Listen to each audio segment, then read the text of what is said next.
नमस्कार दोस्तों। क्या आपने कभी सोचा है कि समुद्र मंथन के दौरान निकले वो 14 अमूल्य रत्न आज कहाँ हैं? वो रत्न जिनके लिए देवता और दानव एक साथ आए थे। वो रत्न जिनके लिए स्वयं भगवान विष्णु ने मोहिनी अवतार लिया था। आज हम उन्हीं रहस्यों पर बात करेंगे जिन्हें शायद आप नहीं जानते। लेकिन इससे पहले, अगर आपको रहस्यमय पौराणिक कथाएं पसंद हैं तो इस चैनल को अभी सब्सक्राइब करें और बेल आइकन दबाकर सारे नोटिफिकेशन पा लें। प्राचीन हिंदू ग्रंथों में समुद्र मंथन का वर्णन एक ऐसी घटना के रूप में किया गया है जिसने हमारे ब्रह्मांड को हमेशा के लिए बदल दिया। लेकिन जो कहानी हमें बताई गई, क्या वह पूरी सच्चाई है? क्या आपको पता है कि कई प्राचीन पांडुलिपियों में समुद्र मंथन से 14 नहीं बल्कि 18 रत्नों का उल्लेख मिलता है? हाँ, यह सच है। कुछ ऐसे दुर्लभ ग्रंथ हैं जिनमें 4 अतिरिक्त रत्नों का वर्णन है जिन्हें आम जनता से छिपा लिया गया था।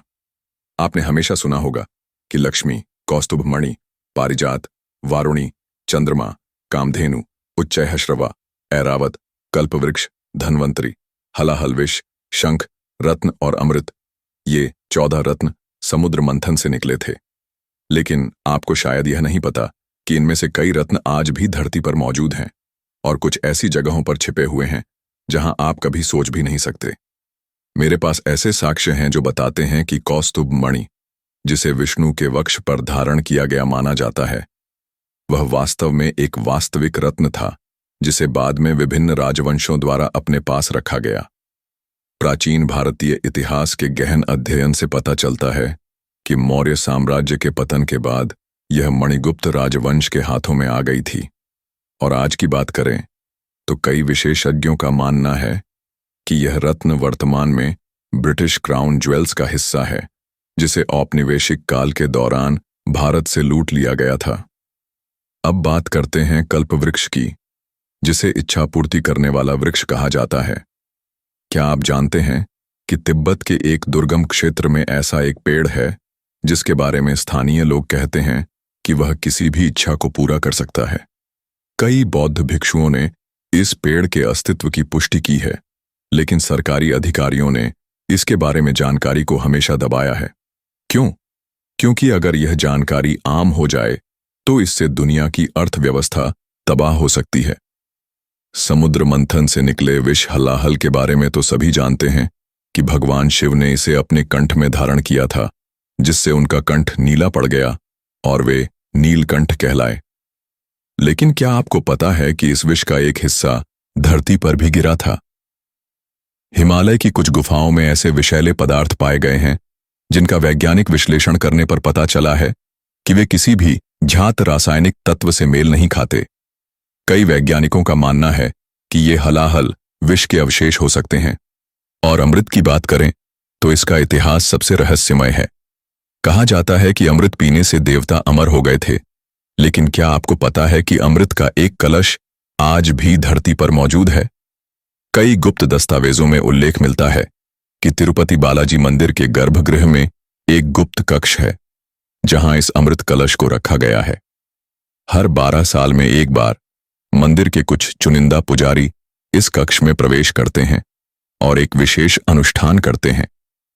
आश्चर्य की बात यह है कि इन पुजारियों की आयु 100 वर्ष से भी अधिक होती है, लेकिन वे युवाओं की तरह स्वस्थ और ऊर्जावान दिखते हैं। ऐरावत हाथी और उच्चैःश्रवा घोड़े के बारे में भी कई रोचक तथ्य हैं। प्राचीन तिब्बती ग्रंथों में उल्लेख मिलता है कि ये दोनों जानवर अब भी हिमालय की दुर्गम पहाड़ियों में रहते हैं, लेकिन सामान्य लोगों को दिखाई नहीं देते। कुछ हिमालयी योगियों ने इन दिव्य जानवरों को देखने का दावा किया है और उनके अनुसार ये जानवर आकार बदलने की क्षमता रखते हैं। लेकिन अब बात आती है सबसे बड़े रहस्य की, शंख की। पौराणिक कथाओं के अनुसार समुद्र मंथन से पांचजन्य नाम का एक दिव्य शंख निकला था जिसे भगवान विष्णु ने धारण किया था। लेकिन क्या आप जानते हैं कि द्वितीय विश्व युद्ध के दौरान जर्मन नाजी इस शंख की खोज में थे? हिटलर का मानना था कि इस शंख में ऐसी शक्ति है जो उसे युद्ध जीतने में मदद कर सकती है। कई गुप्त नाजी अभियानों को भारत भेजा गया था और कुछ इतिहासकारों का दावा है कि उन्होंने वास्तव में इस शंख को खोज निकाला था। लेकिन जैसे ही युद्ध समाप्त हुआ, शंख फिर से गायब हो गया। समुद्र मंथन से निकली देवी लक्ष्मी के बारे में तो सभी जानते हैं कि वे विष्णु की पत्नी बनी और वैकुंठ में निवास करती हैं। लेकिन क्या आपको पता है कि कई प्राचीन मंदिरों में ऐसे गुप्त कक्ष हैं जहां लक्ष्मी के अवतरण की निशानियां आज भी मौजूद हैं? तमिलनाडु के एक प्राचीन मंदिर में एक ऐसा पत्थर है जिस पर माना जाता है कि लक्ष्मी जी ने पहली बार अपने पैर रखे थे। इस पत्थर की विशेषता यह है कि इसके आसपास का तापमान हमेशा शेष मंदिर से 5 डिग्री कम रहता है, जिसका कोई वैज्ञानिक स्पष्टीकरण नहीं है। पारिजात वृक्ष के बारे में कहा जाता है कि इसे इंद्र अपने स्वर्ग में ले गए थे। लेकिन क्या आपको पता है कि उत्तराखंड के बद्रीनाथ मंदिर के पीछे एक ऐसा पेड़ है जिसके फूल कभी मुरझाते नहीं हैं? स्थानीय लोगों का मानना है कि यह पारिजात वृक्ष का एक अंश है जो किसी तरह धरती पर आ गया था। वैज्ञानिकों ने इस पेड़ के डीएनए का अध्ययन करने की कोशिश की, लेकिन आश्चर्यजनक रूप से इसका डीएनए किसी भी ज्ञात वनस्पति प्रजाति से मेल नहीं खाता। अब समय आ गया है कि मैं आपको कुछ ऐसी जानकारी दूं जो आपने पहले कभी नहीं सुनी होगी। क्या आपको पता है कि भारत के कुछ प्राचीन मंदिरों में ऐसे गुप्त दरवाजे हैं जिन्हें खोला नहीं जा सकता? ये दरवाजे विशेष धातुओं से बने हैं जो किसी भी आधुनिक उपकरण से काटी नहीं जा सकती। मान्यता है कि इन दरवाजों के पीछे समुद्र मंथन के कुछ रत्न रखे हुए हैं। केरल के पद्मनाभ स्वामी मंदिर में एक ऐसा ही दरवाजा है जिसे खोलने पर प्रलय आने की भविष्यवाणी की गई है। 2011 में जब मंदिर के कुछ भंडारों को खोला गया तो वहां अरबों रुपये के रत्न और सोना मिला था। लेकिन सबसे रहस्यमय कक्ष बी को अभी तक नहीं खोला गया है, क्योंकि उस पर एक विशेष मंत्र अंकित है जो चेतावनी देता है कि इसे खोलने पर महाविपत्ति आएगी। आज का विज्ञान भले ही इन बातों को अंधविश्वास कहे, लेकिन क्या आप जानते हैं कि नासा के कुछ वैज्ञानिकों ने भी इन प्राचीन दरवाजों का अध्ययन किया है। उन्होंने पाया कि इन दरवाजों से एक विशेष प्रकार की विकिरण निकलती है जो पृथ्वी पर कहीं और नहीं पाई जाती। यह विकिरण किसी भी ज्ञात तत्व से नहीं मिलती, जिससे कई वैज्ञानिक यह मानने लगे हैं कि समुद्र मंथन की कहानी महज एक मिथक नहीं, बल्कि एक वास्तविक घटना थी। और इसी तरह की रहस्यमय जानकारी इस वीडियो के दूसरे भाग में जारी रहेगी। अगर आप जानना चाहते हैं कि बाकी के रत्न कहाँ गए और उनके पीछे छिपे रहस्य क्या हैं, तो इस वीडियो को लाइक करें, चैनल को सब्सक्राइब करें और कमेंट में बताएं कि आपको इनमें से कौन सा रत्न सबसे रहस्यमय लगा। अगले भाग में हम बात करेंगे उन 4 अज्ञात रत्नों के बारे में जिनका उल्लेख केवल कुछ चुनिंदा प्राचीन ग्रंथों में मिलता है। नमस्कार दोस्तों, अगर आप हमारे चैनल पर नए हैं तो इस रहस्यमय यात्रा में शामिल होने के लिए अभी सब्सक्राइब बटन दबाएं और बेल आइकन को भी। पिछले भाग में हमने समुद्र मंथन के कुछ रत्नों के बारे में बात की थी और जाना था कि वे आज कहाँ हैं। अब हम बात करेंगे बाकी के रत्नों के बारे में और साथ ही उन 4 अज्ञात रत्नों के बारे में जिनके विषय में बहुत कम लोग जानते हैं। चंद्रमा, जो समुद्र मंथन से निकला था, उसके बारे में प्राचीन ग्रंथों में कहा गया है कि इसे देवराज इंद्र ने अपने मुकुट में जड़ दिया था। लेकिन क्या आप जानते हैं कि चंद्रमा के एक अंश को धरती पर भी लाया गया था? दक्षिण भारत के एक प्राचीन मंदिर में एक ऐसा पत्थर है जो रात में चांदनी की तरह चमकता है। स्थानीय लोगों का मानना है कि यह पत्थर वास्तव में चंद्रमा का एक टुकड़ा है। आश्चर्यजनक बात यह है कि इस पत्थर का तापमान हमेशा आसपास के वातावरण से 15 डिग्री कम रहता है, भले ही बाहर कितनी भी गर्मी क्यों न हो। अब बात करते हैं कामधेनु की, जो कि इच्छा पूर्ति करने वाली गाय थी।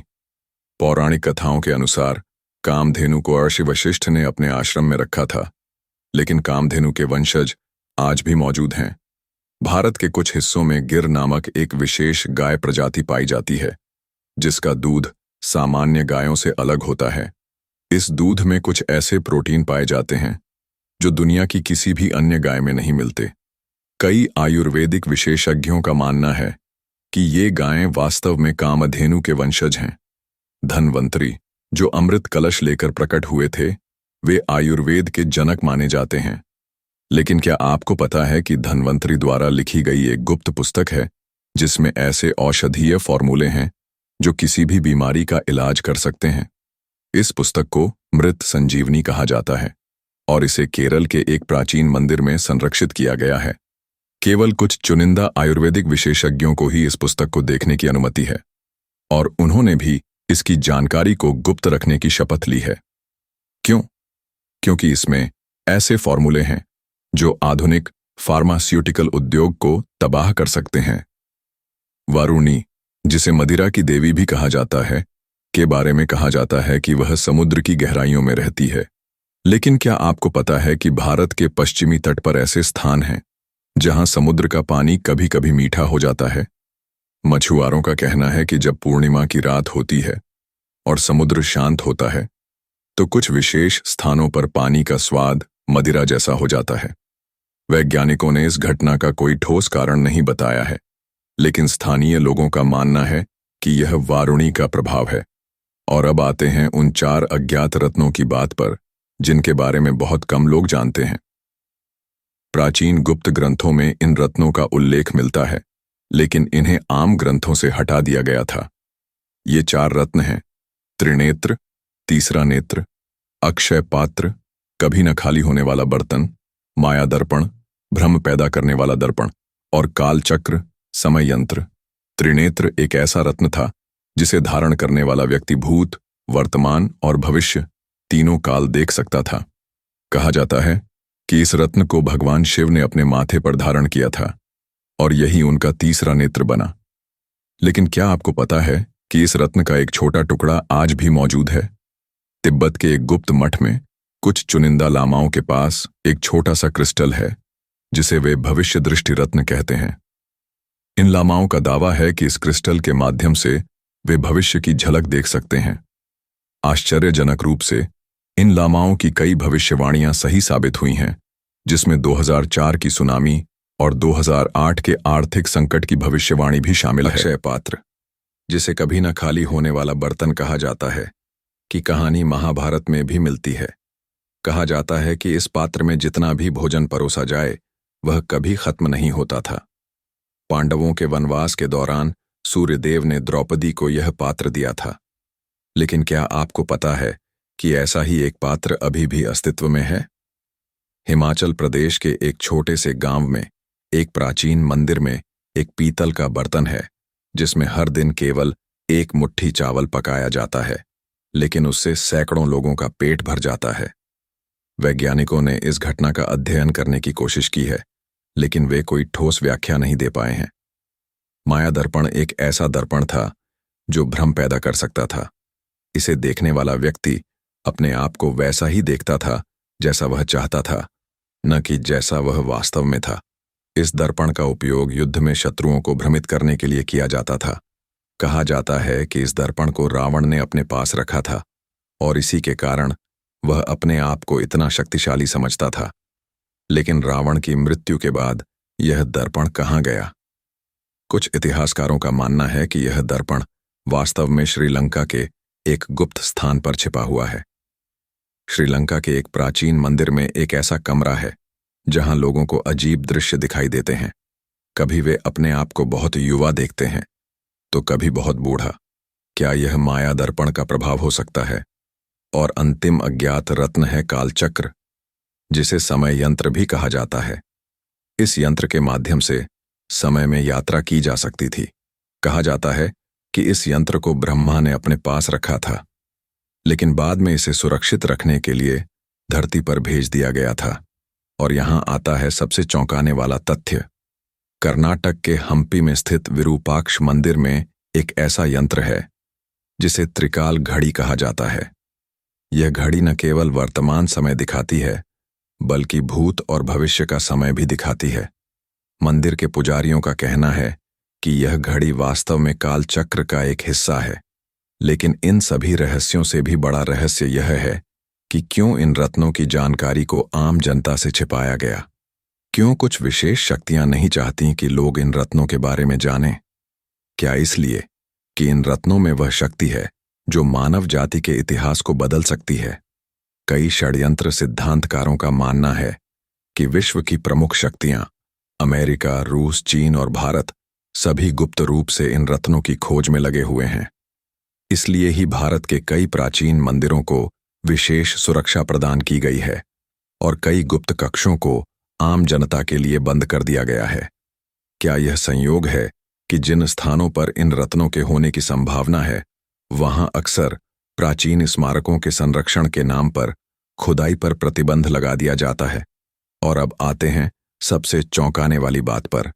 क्या समुद्र मंथन वास्तव में एक पौराणिक घटना थी या यह किसी प्राचीन अंतरिक्ष तकनीक का वर्णन है?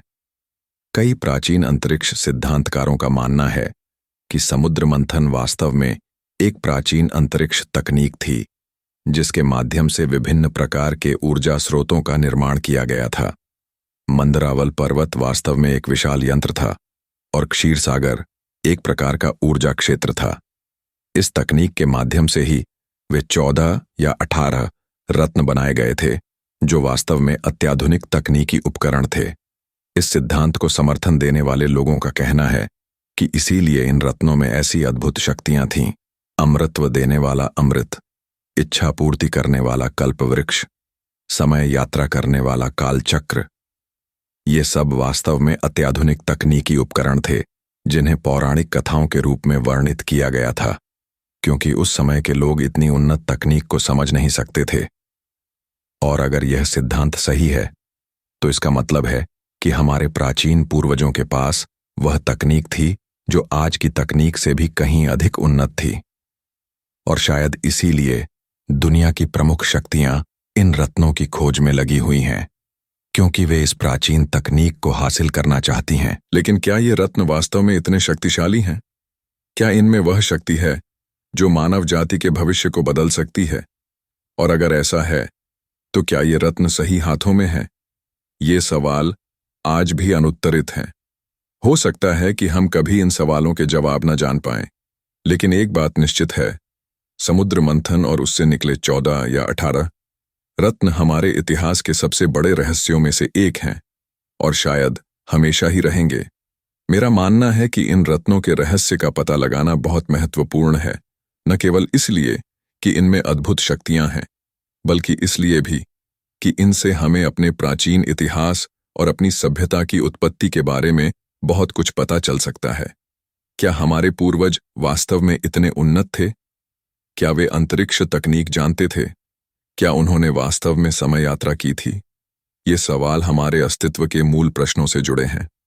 मैं आप सभी से अनुरोध करता हूं कि इस विषय पर अपना शोध जारी रखें, अपने आसपास के प्राचीन मंदिरों और स्मारकों का अध्ययन करें।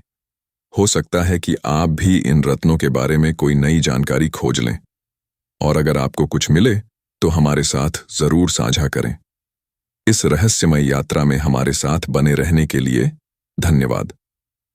अगर आपको यह वीडियो पसंद आया तो कृपया इसे लाइक करें, अपने दोस्तों के साथ शेयर करें और हमारे चैनल को सब्सक्राइब करें ताकि ऐसे ही रोचक और रहस्यमय विषयों पर बनी वीडियो सबसे पहले आप देख सकें। कमेंट में बताएं कि आपको इन रत्नों में से कौन सा सबसे रहस्यमय लगा और अगले वीडियो में किस विषय पर चर्चा की जाए। तब तक के लिए जय हिंद, जय भारत।